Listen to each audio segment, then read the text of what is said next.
पता चलता है कि ये जो साल है ये है साल 2035। 2035 में टेक्नोलॉजी इतनी ज्यादा एडवांस्ड हो गई है जिसकी वजह से एक नया वर्ल्ड क्रिएट कर दिया गया है जिस वर्ल्ड का नाम है वर्ल्ड ऑफ कनेक्ट। ये वैसे तो एक वर्चुअल वर्ल्ड है जैसे गेम वगैरह का वर्ल्ड होता है, लेकिन असल में ये इतना ज्यादा रियलिस्टिक है कि ये एकदम रियल वर्ल्ड जैसा लगता है। इसमें जिस एआई का यूज किया गया है वो एकदम परफेक्टली नेचुरल है। फैंसी स्वॉर्डमैनशिप एंड मैजिक वो तुम खाली इसी गेम में एक्सपीरियंस कर पाओगे। ये इस गेम के इतने ज्यादा फीचर्स हैं, इसकी वजह से 100 मिलियन से भी ज्यादा पीपल इस गेम की तरफ अट्रैक्टेड होते हैं जिसका नाम है वर्ल्ड ऑफ कनेक्ट। अब उसके ये तो हो गई गेम के बारे में इंफॉर्मेशन। अब उसके अंदर में दिखाया जाता है कि जो हमारा प्रोटैगनिस्ट होता है वो एक जगह पर बहुत सारे बंदों से फाइट कर रहा होता है और ये वही वर्चुअल गेम को खेल रहा होता है और इन गेम नेम जो होता है इसका वो होता है बाय डोयुन। हमें दिखाया जाता है कि वो जिन बंदों से फाइट कर रहा होता है वो सारे के सारे बहुत ज्यादा बंदे होते हैं और वो लोग बोल रहे होते हैं कि आखिर तुम सब लोग क्या कर रहे हो, ये अकेला है, इसके ऊपर अटैक करो। लोग एकदम गुस्से में हमारे प्रोटैगनिस्ट की तरफ को आगे बढ़ रहे होते हैं और बोलते हैं कि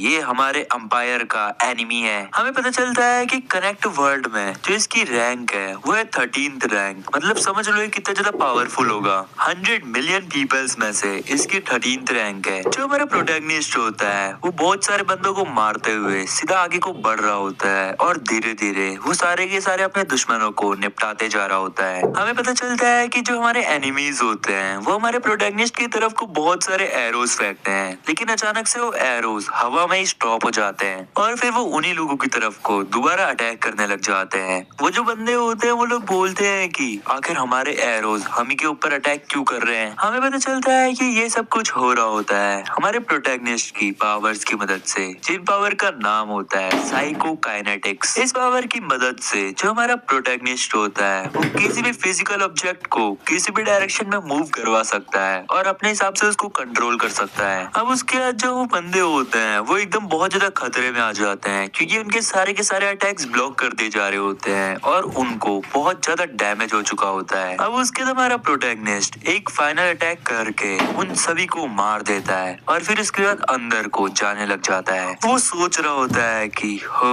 आखिर कहाँ है वो चीज। तभी उसको अंदर किसी के खांसने की आवाज सुनाई देती है और वो जैसे ही उसके पास आता है तो वो देखता है कि वहाँ पे एम्परर होता है। एम्परर को देख के हमारा प्रोटैगनिस्ट बोलता है फाइनली वो चीज मुझे मिल गई और हमारे एम्परर के गले में एक बहुत सुंदर सा लॉकेट होता है जो कि शायद किसी चीज की चाबी है। प्रोटैगनिस्ट बोलता है कि फाइनली मुझे वो चीज मिल गई। वहीं जो एम्परर होता है वो बोल रहा होता है कि भगवान ने कहा था कि इस वर्ल्ड में एक ना एक दिन सेवियर्स जरूर आएंगे, लेकिन इस वर्ल्ड में सिर्फ फाइटर्स क्यों हैं, यहाँ पे सिर्फ लड़ाई क्यों होती है। और फिर इसके बाद हमारे प्रोटैगनिस्ट का हाथ पकड़ के बोलता है कि हे आउटसाइडर, आखिर तुमने हमारे वर्ल्ड में केओस क्यों कर रखा है, आखिर तुमने यहाँ के शहरों को क्यों जलाया और यहाँ के जो इनोसेंट पीपल थे उन्हें क्यों मारा। जो हमारा प्रोटैगनिस्ट होता है वो उसके गले से उस लॉकेट को उतारते हुए बोलता है कि हे ओल्ड मैन, इस सब चीजों के लिए तुम मुझे ब्लेम मत करो। तुम्हें ब्लेम करना चाहिए तो उस गिल्ड को करना चाहिए जो कि तुम्हारे एम्पायर के साथ कोल्यूडेड हुआ।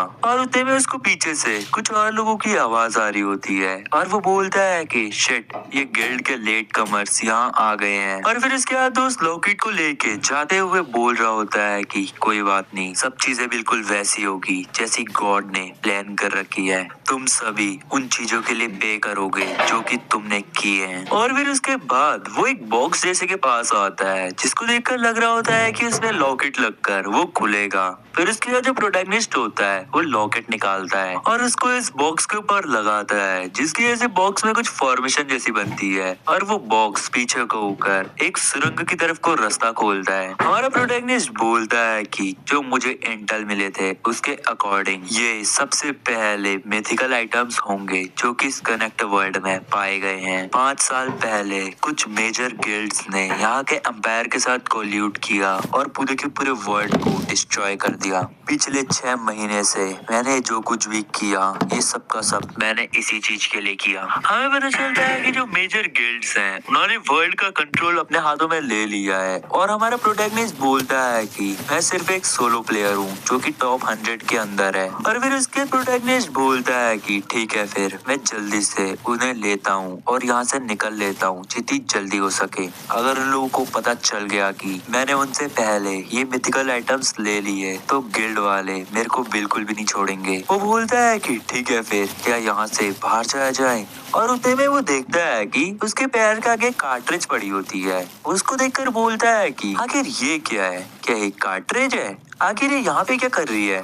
और जैसे वो उस कार्ट्रिज को अपने हाथ में लेता है तो वो पाता है कि जो इस वर्ल्ड में उसका कनेक्शन होता है उस कनेक्शन में एरर होने लग जाता है क्योंकि वो तो अभी वर्चुअल वर्ल्ड में होता है और वो एकदम से उस वर्ल्ड में आ जाता है जिस वर्ल्ड में वो इस गेम को खेल रहा होता है। मतलब कॉन्शियसनेस आ जाती है उसकी रियल वर्ल्ड वाली बॉडी में क्योंकि उसकी जो बॉडी होती है वो वर्चुअली अभी उस गेम को खेल रही होती है। हमें पता चलता है कि उसके पेट से खून आने लगता है और एक बंदा उससे बोलता है कि हे बास्टर्ड स्टॉप मूविंग। हमारा प्रोटैगनिस्ट मन ही मन में बोल रहा होता है कि फक चीजें एकदम बेहतर जा रही थी। और हम लोग देखते हैं कि उसके सामने बहुत सारे लोग होते हैं और वो उससे बोलते हैं कि आखिर तुम इतना ज्यादा हिल क्यों रहे हो, क्या तुम्हें पीसफुली नहीं मरना है। जो हमारा प्रोटैगनिस्ट होता है वो अपने मन ही मन में बोल रहा होता है कि मैंने बिल्कुल भी नहीं सोचा था कि ये लोग मुझे खत्म करने के लिए रियल वर्ल्ड में आ जाएंगे। और फिर उसके बाद एक बंदा प्रेसिडेंट से कॉल पे बात कर रहा होता है और बोलता है कि प्रेसिडेंट हमने उसे पकड़ लिया है, आप क्या चाहते हैं, क्या हम उसे आपके पास जिंदा लाएं। और फिर उसके बाद वो फोन काटते हुए बोलता है कि ठीक है मैं समझ गया। दूसरा बंदा उससे बोलता है कि